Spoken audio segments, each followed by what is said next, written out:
All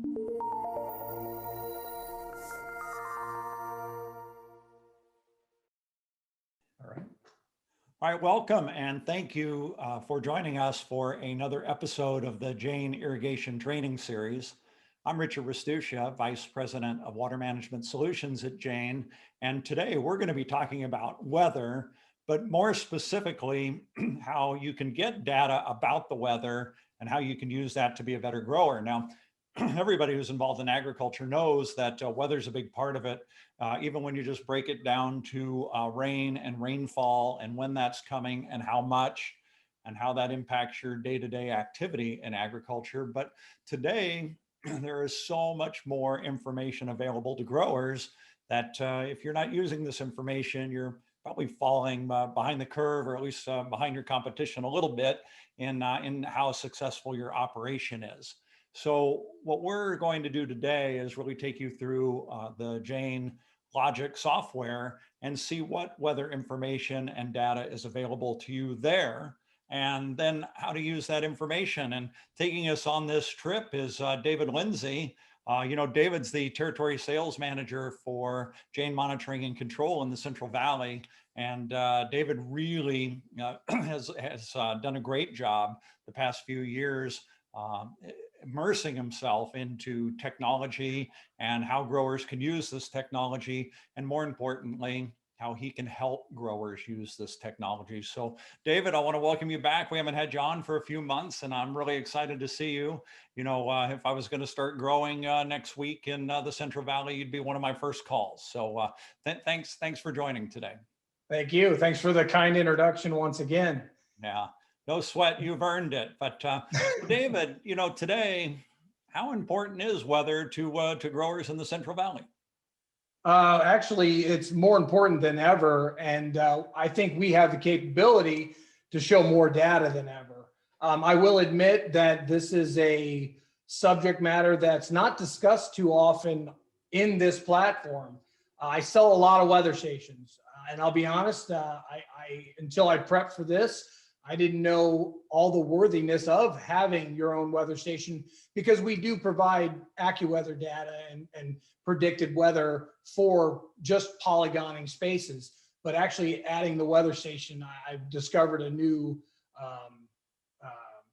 a new reason to have a weather station out there other than just collecting rain data. Yeah, it's so interesting, right? I think you're going to take us through things like how this affects pests, diseases, water for your plants, scheduling labor. There's a lot to it and a lot you can do with it. So we're excited to see. All right. So I'm going to hit it off. And our first standard slides is the monitoring control system overview. In this case, we already have a weather station on the site. And just to show the difference, we have a field monitoring site, which would be, standard soil moisture probe. The key to having a weather station out there is that no matter where your polygon's at, as long as it's within 20 miles of your weather station, we're going to be able to give you historical weather for that area. Yes, let me ask you a question about that slide, David. Yes, sir. If you go back, so on the number one there, on the very right-hand side, that's a weather station, right, for this Yes, location. And what's that to the left of it? So the left is the representation of the C3 housing. It's all in one. The panel is included with it. It's a hardened plastic case. We do have a kit to remove the panel and relocate it for field operations, because we got to get that panel above the canopy, and we like to keep the technology and the hardware down below so we can do any maintenance. Plus, all our connections are there. Yeah, so I think you called that a C3 unit, but what's it actually do? So the C3 units are our telemetry units. They're both cell and 900 megahertz radio. So we have the flexibility for straight cell connection, or to build a radio mesh network in cases where cell phone reception is very limited. So is that weather station connected to the C3? It is. And in most standard installations, the weather station would be on the same exact tower. For this representation, to bring it out, we obviously show it on two. Yeah. But yes, it's connected directly to it.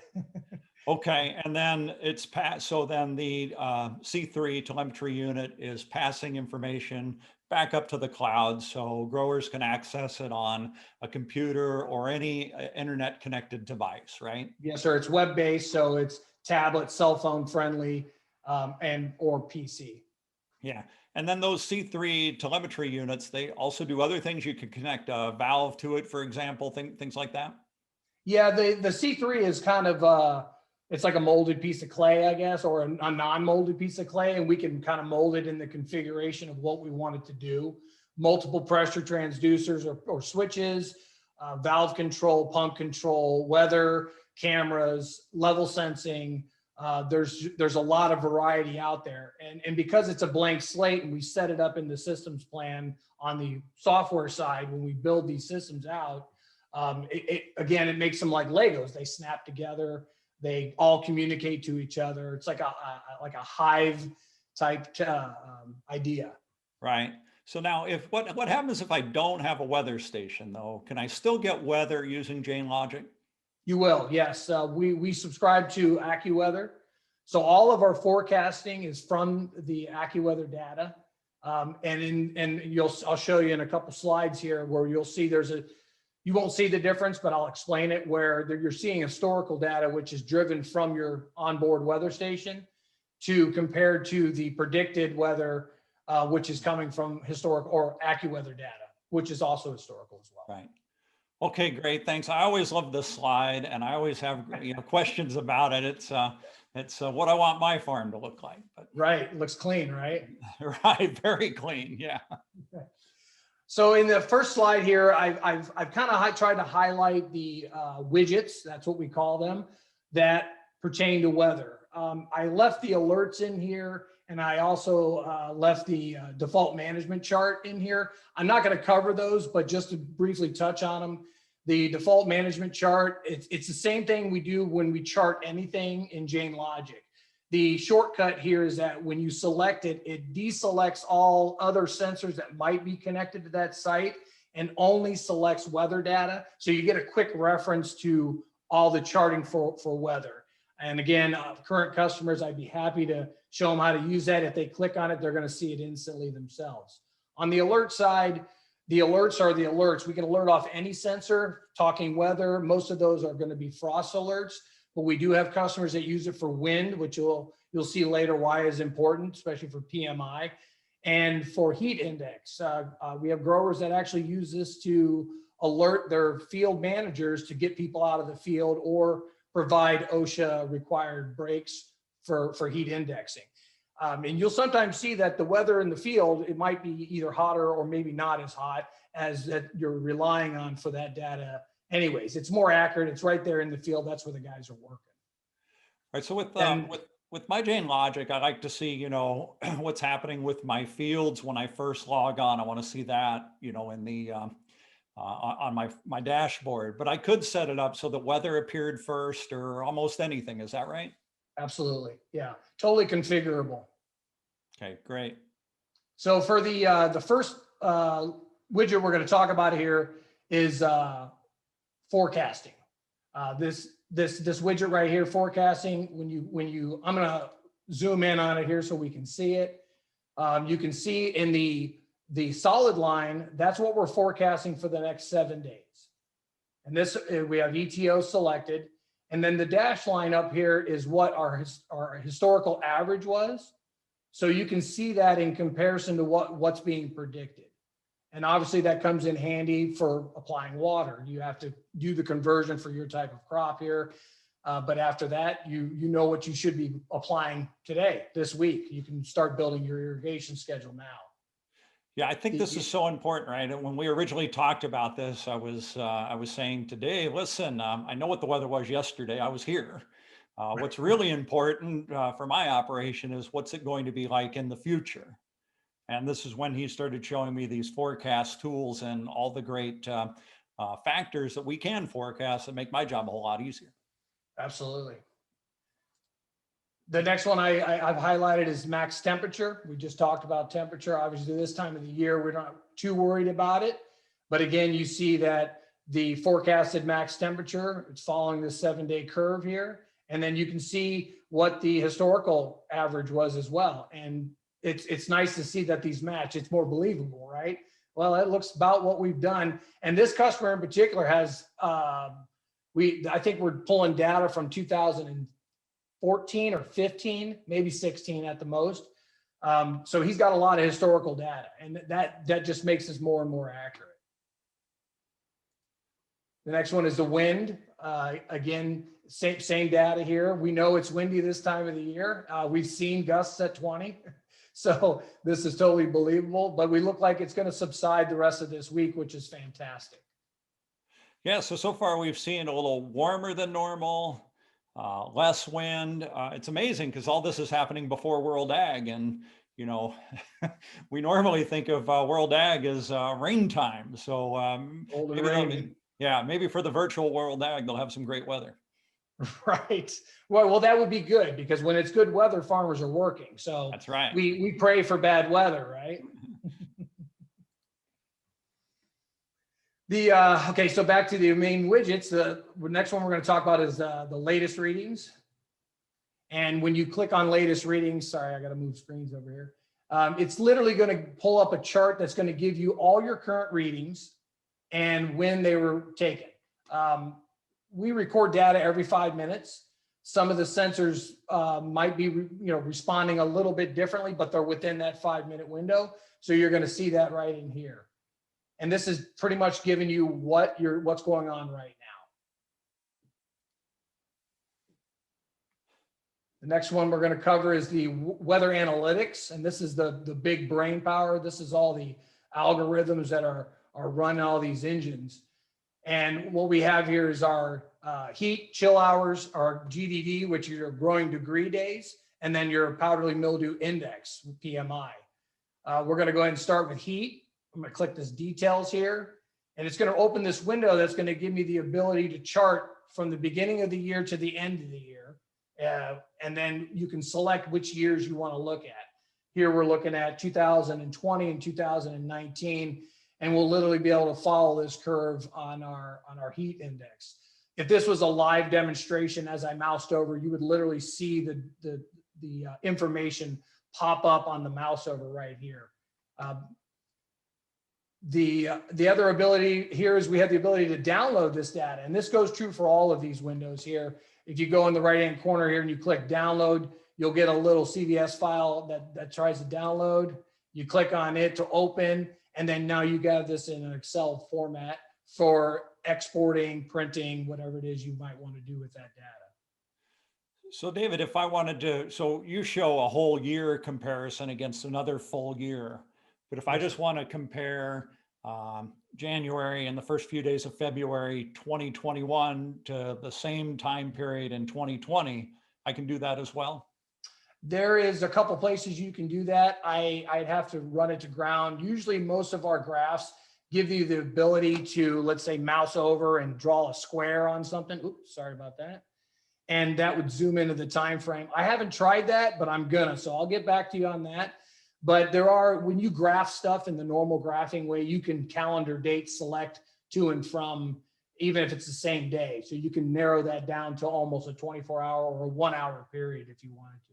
So to answer your question, yes, and I'll find out if we can do it on this graph here exactly. But I do notice that this does bring up it's an annual, and that's based on your configuration. So if your reset day or month is October, which this grower is, everything resets in October, then it's only going to show you from October of 2020 to October 2021. That's why I didn't select any 21 data, because it wasn't complete.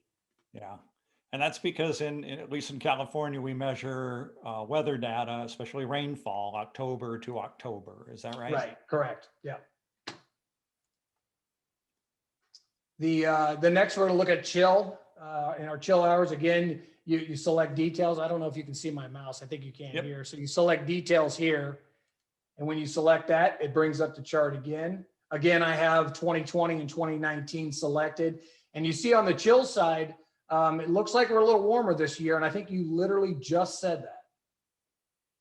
You can see here that we're a little warmer this year, or I'm sorry, this was 2019, 2020. I did chart 2021, and we are a little warmer than this as well. Caught myself there. Oh, yeah. Sorry about that. Yeah, that's all right. Next, we're going to cover GDD, the growing degree days. This is a measure of heat accumulation. It's used to predict plant development rates such as the bloom or the harvest date or when the crop will reach maturity. There are several options available for customizing this. And again, those are covered in the configuration section and how this data is calculated. And then the last on here is the PMI. And we're going to select, actually PMI doesn't have a charting function. It's literally assigned a number. It's based on an infection. The ideal temperatures for growth of a fungus are between like 70 and 85 degrees. So when the temperature is above 95 for like 12 hours continuous, it literally slows these processes down. And we take all that data in there and we assign a PMI. And the PMI is based on the Davis powdery mildew risk indicator model. And you can see here the index numbers, and this is exactly what we're representing in that PMI number. And based on whether it's a pathogen, biologics, what you're dealing with, do you then take your PMI number, associate it to somewhere in here, look at your type of problem you're having, and then your wind data, this is convenient here. It's another widget we provide, shows you the direction that the wind is heading currently. And then it shows you a 24-hour historical period where it's coming from. So you can take this data and then you can come up with a plan to spray. Yeah, that's a ton of information in one location. It is. That's really going to help me with disease management, pest management too, right? Occasionally, yes. and then how to plan my labor. Yes, sir. Absolutely. Yeah, everything we do here obviously touches on labor, and I failed to mention that. I know you mentioned it earlier, but it really does. I mean, I know with my background in the military that if I can plan for the worst, I can hope for the best. And you plan for the worst, you're always going to do better than that. So if I can plan this out and then I'm not wasting anybody's time, and you can schedule stuff, what your winds are going to be, what you're spraying, when you're spraying. And obviously we have a lot of customers that have neighbors that are organic and that you can't have any overspray. So huge reasons to have this. We also do a lot of alerting on wind speed and even wind direction in some case. I have a grower that if the wind speed's above a certain amount, he gets an alert. He gets it all the time. He doesn't care, but he knows that if he's spraying and that alert comes in, he's got to stop. He also has a directional alert as well, because he has one side of his property that has organics and he can't spray even if there's 1 mile an hour of wind. So when he gets that directional notification alert, he literally shuts down. Yeah, that's pretty interesting. I thought this was a water management tool, right?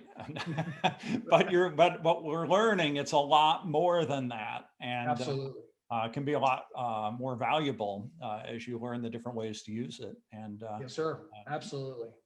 Makes it look like you do get a lot more for your annual subscription. Absolutely. Yeah. Well, and our support too. I mean, I feel that that's where our meat and potatoes is at. And I know not everybody agrees with that, but that's where I pride our responses and our tech assist to customers learning this. I literally was saying earlier, I was in the field yesterday morning and I was working with another account manager with a new customer onboarding. And that's the best part. And you constantly have to remind all of these people watching and all of our customers that all you got to do is call me or text. We are literally on call. And I've been known to answer the phone pretty late at night, but it better be important. So David, and farming is. Do I pay a service fee every time I call you? Is this something that I get charged for? Or is this? For you, yes, but for everybody else, no. Right. So it's part of the subscription. Yes, sir, it is. It's part of the subscription. And we even have, if you click the little question mark here on the right-hand side of the screen, we actually have a online help desk as well. There's an option to go in there and talk to a tech on call. And there's 3 or 4 of us that are running that software at all times. So, you know, we can share screens and we can do all kinds of good stuff with that. Yeah. All right. So now the where all this data really plays into is in how you configure your analytics. It's not hard. Again, my phone's available. Call me. I'll walk anybody through this. But pretty much what I do is you select the root directory, which is usually your top folder. And you select your little tool set over here. And that's going to take you to your configuration. Now, in the root directory with the configuration, there's several tabs up here. We're looking at the general tab right now. You can do multi-functions in here. You can change the name. You can change your time zone, your irrigation schedule start date. Most people start on Mondays. Some start on Sundays. Sunday is the first work day of the week for me. Wedding font or front is 8 hours. A lot of this stuff, it's all set automatically, but it's fully customizable. Now I've highlighted everything that is pertaining to weather. And what you do in here is, for an example, this one, weather, rain, year. So annual reset, we have it selected in October, and it's October 1st. You can select that to any date you want. Frost events, this is your degree threshold. So anything 32 and below is started calculating for your frost alerts or your frost, your data collection for your indexing. And then you can select Fahrenheit or Celsius if you want as well. The powdery mildew annual reset date, again, based on crop type. It could be because of your distinct weather pattern in the area you're at. You might want to change this from January, which is a standard setting in Jain Logic. The heat unit index, same goes here. You can set the threshold to 90, like here it's at 90 or above. It's going to start calculating the threshold. And then the annual reset, we have it at January 1st. Every year it'll reset. The chill units, same exact thing as the heat units, all fully customizable. And then your growing degree dates. So you have a method, you have your annual reset, the date, lower threshold, upper threshold. Now, when you configure this, if you made any changes in here, they're going to affect every single site below it. So what we recommend is leave that at a stock setting and then actually go into the individual site that you want to look at. So for an example, I'm going to bring up futures SMP sites. Now in here, you see it has all the same functionality except for we've added a button down below called override. And what that override is going to do is allow me to select it and then change the date or the device or the temperature or whatever the functionality was of it. And then once that's done, it only affects that one field. And I believe this is really important when you got microclimates, which the video in the beginning was a microclimate. They have 5 distinct weather patterns within their farm on the foothills.